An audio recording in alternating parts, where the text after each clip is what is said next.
Most of my work is essentially at the interface between business and science. There are many ways of making that work, all sorts of models.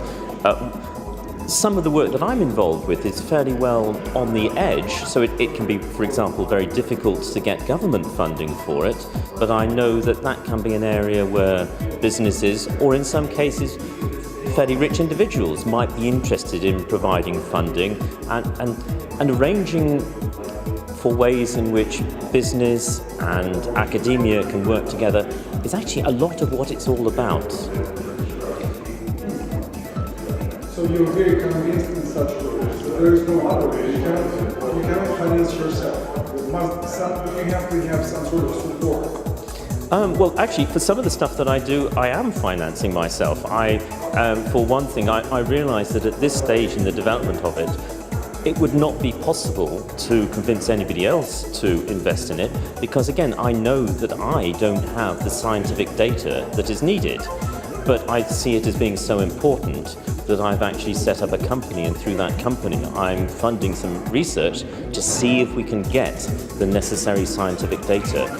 And I don't know whether it'll succeed or not, that's the nature of science, but I've seen enough to feel that it's worth persevering with, putting some of my own money into, to try and make it work and get to the bottom of what's going on in that particular area.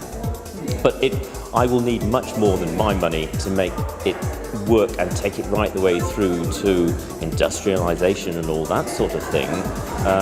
So at some stage, I know that I will need to have the data, the prototype, the whatever, that is necessary to convince somebody with the real money to take it on to the next step. Are you successful in your research right away, right now? Are you convinced with what you do?